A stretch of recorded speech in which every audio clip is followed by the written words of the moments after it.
Hello students. PSC secondary के zoology के third paper का आज टॉपिक लेंगे अपन humoral and cell mediated immunity, संचारी एवं कोशिका मादित प्रतिरक्षा। इससे पूर्व में भी अपन ने कुछ प्रकारों की चर्चा की थी, तो आज हम पढ़ेंगे humoral and cell mediated immunity.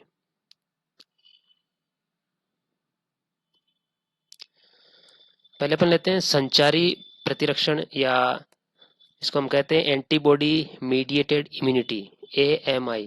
ठीक है, क्योंकि ये प्रतिरक्षा एंटीबॉडीज के द्वारा हमें प्रदान की जाती है, शरीर के द्वारा एंटीबॉडी का इसमें रोल होता है। तो इसको एंटीबॉडी मीडिएटेड इम्यूनिटी यानी एंटीबॉडी माध्यित प्रतिरक्षा भी कहते हैं इसको, और इसको संचारी या ह्यूमोरल एंटीबॉडी भी कहते हैं, तरल प्रतिरक्षा भी कहते हैं। यह प्रतिरक्षा विशिष्ट प्रकार की प्रतिरक्षा है जो एंटीबॉडीज द्वारा उपलब्ध होती है। एंटीजेंस द्वारा, एंटीजेंस जो बाहरी रोगाणु हैं, बैक्टीरिया, वायरस जो भी हैं या अन्य प्रकार के जो रोगाणु हैं, वो सभी एंटीजेंस हैं। तो एंटीजेंस के द्वारा शरीर में प्रवेश करने पर प्रेरित बी कोशिका या बी सेल्स वो एंटीबॉडी स्रावी प्लाज्मा कोशिकाओं में गुणित होती हैं। ठीक है, ये एंटीबॉडीज सूक्ष्म जीवों के संक्रमण से सुरक्षा प्रदान करती है। अतः इस प्रकार के प्रतिरक्षण को एंटीबॉडी मीडिएटेड इम्यूनिटी या AMI कहा जाता है। एंटीबॉडीज शरीर के जो बॉडी फ्लूइड्स हैं, जैसे ब्लड है, लिम्फ या लसिका है आदि में उपस्थित रहती हैं, तो इसे संचारी या तरल प्रतिरक्षा भी कहते हैं। यह अनुक्रिया संक्रमण के दौरान विशेष रूप से सक्रिय होती है, और इस अनुक्रिया में प्रतिरक्षण में रक्त में संचरित प्लाज्मा की जो प्रतिरक्षी या एंटीबॉडीज है, उनके द्वारा ये प्रतिरक्षा प्रदान की जाती है। विशिष्ट प्रतिजन के संपर्क में आने पर लसिका पर्व में, जो लिम्फ नोड्स है जहाँ पर एंटीबॉडीज बनती है, लसिका पर्व में बी लिम्फोसाइट्स जो है विभाजित होती हैं और बड़ी प्लाज्मा कोशिकाओं का एक ग्रुप बनाती है। ठीक है, क्या होगा लिम्फ नोड्स में जो बी लिम्फोसाइट्स है, यानी तरल प्रतिरक्षा में किसका रोल है, बी लिम्फोसाइट्स का। तो बी लिम्फोसाइट्स मल्टीप्लाई करेंगी और क्या बनाएंगी, बड़ी प्लाज्मा कोशिकाओं का समूह बनाती है, मल्टीप्लाई करके प्लाज्मा सेल्स बनाती हैं। उन प्लाज्मा सेल्स के द्वारा ही बाद में एंटीबॉडीज का निर्माण होता है। यह प्लाज्मा कोशिकाएं प्रतिरक्षी यानी एंटीबॉडीज का उत्पादन करती हैं, जिन्हें रुधिर में मुक्त कर दिया जाता है। ठीक है, और ब्लड के द्वारा जहां पर रोगाणु का अटैक हुआ है, वहां पर जाकर के ये उन रोगाणुओं को नष्ट करने का कार्य करती हैं।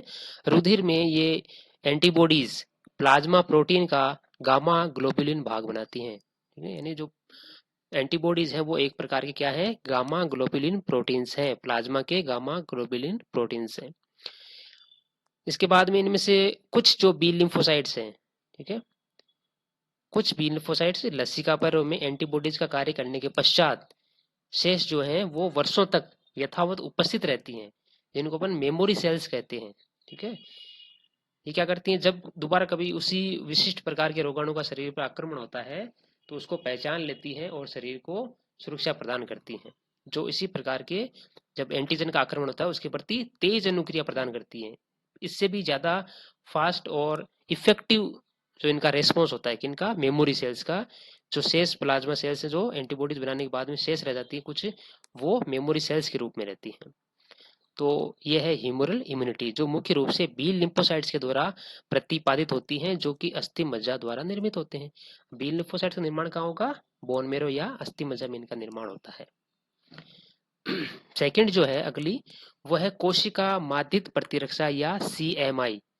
ठीक है, वो थी AMI एंटीबॉडी मीडिएटेड इम्यूनिटी, यह है कोशिका माध्यित प्रतिरक्षा या CMI सेल मीडिएटेड इम्यूनिटी, क्योंकि इसके अंतर्गत सेल्स के द्वारा रोगाणु को नष्ट किया जाता है, एंटीबॉडीज नहीं बनती इसमें। AMI की तरह सेल्स जो है टी लिम्फोसाइट्स वगैरह वो इसमें कार्य करती हैं। तो CMI के अंतर्गत एंटीबॉडीज प्रतिरक्षा उपलब्ध नहीं कराती हैं। एंटीबॉडीज किसमें कराएंगी, AMI में। ठीक है, बल्कि एंटीजन द्वारा प्रेरित विशिष्ट कोशिकाएं अर्थात सुग्राहित टी लिम्फोसाइट्स जो है वो प्रेरित होने पर उचित प्रतिरक्षा प्रदान करती हैं। चूंकि प्रतिरक्षण कोशिकाओं द्वारा उपलब्ध किया जाता है, इसलिए इस प्रकार के प्रतिरक्षण को कोशिका माध्यित प्रतिरक्षण की संज्ञा दी जाती है, यानी सीएमआई इसको कहा जाता है, सेल मीडिएटेड इम्यूनिटी। कोशिका माध्यित प्रतिरक्षा में टी कोशिकाओं की विशेष भूमिका होती है। एएमआई जो था एंटीबॉडी मीडिएटेड इम्यूनिटी में बी जो सेल्स थी उनकी भूमिका थी, इसमें टी कोशिकाओं की विशेष भूमिका होती है, जिसके अंतर्गत जो सुग्राहित टी कोशिकाएं होती है जो एंटीजन से क्रिया करती है वो सेंसिटाइज हो जाती है टी सेल्स, तो उनको सुग्राहित टी कोशिकाएं कहते हैं। वो विशिष्ट एंटीजन से अनुक्रिया करती हैं। इसमें टी कोशिकाओं के अतिरिक्त मैक्रोफेज जो है वो भी आवश्यक होती हैं। टी लिम्फोसाइट्स का निर्माण थाइमस ग्रंथि में होता है, इसलिए इनका नाम टी लिम्फोसाइट रखा गया है।